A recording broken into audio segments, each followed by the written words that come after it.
ಹರೇ ಶ್ರೀನಿವಾಸ. ಎಲ್ರಿಗೂ ನಮಸ್ಕಾರ. ಇವತ್ತಿನ ದಿನ ವಿಶೇಷವಾಗಿ ಒಂದು ರಂಗೋಲಿಯನ್ನು ಹಾಕಿ ತೋರಿಸ್ತಾ ಇದ್ದೀನಿ. ಈ ದಿನ ಯಾಕೆ ವಿಶೇಷತೆ ಅಂತ ಹೇಳ್ತಾ ಇದ್ದೀನಿ ಅಂದರೆ, ಇವತ್ತಿನ ದಿನ ರಾಘವೇಂದ್ರ ಸ್ವಾಮಿಗಳ, ರಾಘವೇಂದ್ರ ಗುರುಸಾರ್ವಭೌಮರ ವರ್ಧಂತಿ ಉತ್ಸವ ಅಲ್ವಾ. ಅವರು ಜನ್ಮ ತಾಳಿದಂತಹ ಸುದಿನ ಇವತ್ತು. ಹಾಗಾಗಿ ಅವರ ಒಂದು ಸೇವೆಗೋಸ್ಕರ ನಾನು ಈ ರಂಗೋಲಿನ ಬೆಳಗ್ಗೆನೇ ಹಾಕಿದ್ದೆ, ದೇವ್ರ ಕಟ್ಟೆ ಮೇಲೆ ವಿಡಿಯೋ ಮಾಡಿದ್ದೆ. ಇದನ್ನು ಹಾಕೋದು ಸ್ವಲ್ಪ ಲೇಟ್ ಆಯಿತು ನನಗೆ. ಇವತ್ತು ನಾನು ರಾಯರ ಮಠಕ್ಕೆಲ್ಲ ಹೋಗಿದ್ದೆ. ಅಲ್ಲಿ ಉತ್ಸವ ಇತ್ತು, ರಥೋತ್ಸವ ಇತ್ತು, ರಾಯರ ಅಲಂಕಾರ ಇತ್ತು, ಪಂಚಾಮೃತ ಅಭಿಷೇಕ ಇತ್ತು, ಎಲ್ಲ ನೋಡ್ಕೊಂಡು ಬಂದೆ. ಹಾಗಾಗಿ ಸ್ವಲ್ಪ ಹಾಕೋದು ಲೇಟ್ ಆಯಿತು ವಿಡಿಯೋ. ನೋಡಿರಿ, ಇದು ತುಂಬ ವಿಶೇಷವಾದಂತಹ ಯಂತ್ರ ಅಂತಲೇ ಹೇಳ್ಬೋದು. ರಾಯರನ್ನು ನಾವು ಯಾವ ಥರ ಸೇವೆ ಮಾಡ್ತೀವೋ ಆ ಥರ ಒಲಿದು ಬರ್ತಾರೆ ರಾಯರು. ಕೇಳಿದ್ದನ್ನು ಕೊಡುವಂತಹ ನಮ್ಮ ರಾಯರು. ಹಾಗಾಗಿ ಅವರ ಒಂದು ವಿಶೇಷವಾದ ದಿನದಂದು ನಾನು ಈ ಯಂತ್ರವನ್ನು ನಿಮಗೆಲ್ಲ ತೋರಿಸ್ಕೊಳ್ಳೋಣ ಅಂತ ನಾನು ಎಷ್ಟೇ ಲೇಟಾದರೂ ಹಾಕೋಣ ಅಂತ ಹಾಕ್ತಾಯಿದ್ದೀನಿ ವಿಡಿಯೋನ. ಇದು ಹೆಂಗೆ ಹಾಕಬೇಕು, ಇದರ ಪ್ರಯೋಜನ ಏನು ತಿಳ್ಕೊಳ್ಳೋಣ ಬನ್ನಿ. ಈ ರಂಗೋಲಿಯನ್ನು ಶ್ರೀ ರಾಘವೇಂದ್ರ ಕರುಣಾ ಸಂಪಾದಕ ಯಂತ್ರ ಅಂತ ಕರಿತೀವಿ. ರಾಯರ ಕರುಣೆಯನ್ನು ನಾವು ಯಾವ ಥರ ಸಂಪಾದನೆ ಮಾಡಬೇಕು ಅಂತಂದರೆ, ಅವರ ಒಂದು ಸೇವೆಯನ್ನು ಮಾಡಬೇಕು ನಾವು. ಅದೇ ಥರ ಈ ರಂಗೋಲಿಯನ್ನು ಹಾಕೋ ಮೂಲಕ ನಾವು ರಾಯರ ಸೇವೆಯನ್ನು ಮಾಡೋಣ ಬನ್ನಿರಿ. ನೋಡಿರಿ, ಈ ಥರ ಓಮನ್ನು ಬರ್ಕೊಂಡು ಅದ್ರ ಸುತ್ತ ಒಂದು ವೃತ್ತಾಕಾರವಾಗಿ ಒಂದು ಸರ್ಕಲನ್ನು ಹಾಕ್ಕೋಬೇಕು. ಅದಕ್ಕೆ ದಳಗಳನ್ನ ಹಾಕ್ಕೊಂಡು ಬರಬೇಕು. 8 ದಳಗಳನ್ನ ಹಾಕಬೇಕು. ನೋಡಿರಿ, ತುಂಬ ವಿಶೇಷವಾದ ದಿನ ಅಲ್ವಾ ಇವತ್ತು. ಅದಕ್ಕೆ ನಾನಿವತ್ತು ಹಾಕಬೇಕು ಅಂತ ನಂಗೆ ಮನಸ್ಸು ತುಂಬ ಇದು ಮಾಡ್ತಾಯಿತ್ತು. ಅದಕ್ಕೆ ಹಾಕಿದೆ ಇದನ್ನು. ನೀವು ಎಲ್ಲರೂ ಹಾಕ್ಕೊಳ್ಳಿ. ರಾಯರ ಅನುಗ್ರಹ ಎಲ್ಲರಿಗೂ ಬೇಕು ಅಲ್ವಾ. ನಮಗೇನೇ ಕಷ್ಟ ಬರಲಿ ಬೇಗ ವರ ಕೊಡುವಂತಹ ರಾಯರು. ಸಂತಾನ ಸಂಪತ್ ಪರಿಶುದ್ಧ ಭಕ್ತಿ ಅಂತ ಅಂತೀವಲ್ವ. ಸಂತಾನವನ್ನು ಕೊಡ್ತಾರೆ ರಾಯರು. ನಾವು ಬೇಡಿದ್ದನ್ನು ಕೊಡುವಂತಹ ರಾಯರು. ನೋಡಿರಿ, ಈ ಥರ 8 ದಳಗಳು ಬರಬೇಕು. 8 ದಳಗಳ ಒಂದು ರಂಗೋಲಿಯನ್ನು ಹಾಕ್ಕೊಂಡು ಮಧ್ಯದಲ್ಲಿ ಓಂಕಾರವನ್ನು ಬರಿಬೇಕು.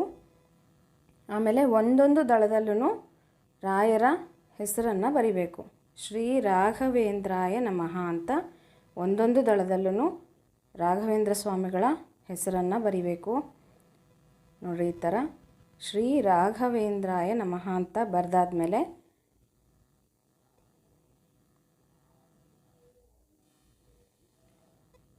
ಈಗ ಯಂತ್ರವನ್ನು ಯಾವ ಥರ ಬಿಡಿಸ್ಬೇಕು ಅಂತ ನಾನು ನಿಮಗೆ ತೋರಿಸ್ತೀನಿ. ಈ ಥರ ಒಂದು ಲೈನನ್ನು ಹಾಕ್ಕೋಬೇಕು, ಗೆರೆಯನ್ನು ಹಾಕ್ಕೋಬೇಕು, ಬಾಕ್ಸ್ ಥರ ಹಾಕಬೇಕು. ನೋಡಿರಿ, ಈ ಥರ ಬಾಕ್ಸ್ ಹಾಕಿದ ಮೇಲೆ ನಾವು 2 ಬಾಕ್ಸ್ಗಳನ್ನ ಹಾಕಬೇಕು. ನೋಡಿರಿ, ಈ ಥರ 4 ದಳಗಳು 4 ಮೂಲೆಯಲ್ಲೂ ಜಾಯಿಂಟ್ ಆಗಿರಬೇಕು. ಅದಕ್ಕೆ ಹೊಂದ್ಕೊಂಡಿರೋ ಥರ ನಾವು ಒಂದು ಬಾಕ್ಸನ್ನು ಹಾಕ್ಕೊಂಡಾದ್ಮೇಲೆ ಅದರ ಮೇಲೆ ಸ್ವಲ್ಪ ಜಾಗ ಬಿಟ್ಕೊಂಡು ಇನ್ನೊಂದು ಬಾಕ್ಸನ್ನು ಹಾಕ್ಕೋಬೇಕು. ಅಲ್ಲಿ ಏನನ್ನು ಬರಿಬೇಕು ಅಂತ ನಾನು ನಿಮಗೆ ಬರೆದು ತೋರಿಸ್ತಾ ಇದ್ದೀನಿ.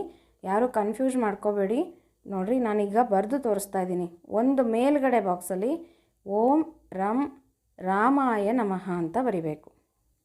ಓಂ ರಂ ರಾಮಾಯ ನಮಃ ಅಂತ ಬರಿಬೇಕು. ಆಮೇಲೆ ಬಲಗಡೆಗೆ ಓಂ ಕ್ಷಂ ನೃಸಿಂಹಾಯ ನಮಃ. ಇಲ್ಲಿ ಇನ್ನೊಂದು ಬಾಕ್ಸಲ್ಲಿ ಕೆಳಗಡೆಯಲ್ಲಿ ಓಂ ವಂ ವೇದವ್ಯಾಸಾಯ ನಮಃ ಅಂತ ಬರಿಬೇಕು. ಈ ಥರ 4 ದಿಕ್ಕಿನಲ್ಲೂ ಭಗವಂತನ ರೂಪಗಳನ್ನ ಬರಿಬೇಕು. ತುಂಬ ವಿಶೇಷವಾದ ರಂಗೋಲಿ ಇದು. ಬರೆದಾದ್ಮೇಲೆ ಈ ಕಡೆ ಸೈಡಲ್ಲಿ ಓಂ ಲಂ ಹಯಗ್ರೀವಾಯ ನಮಃ ಅಂತ ಬರಿಬೇಕು.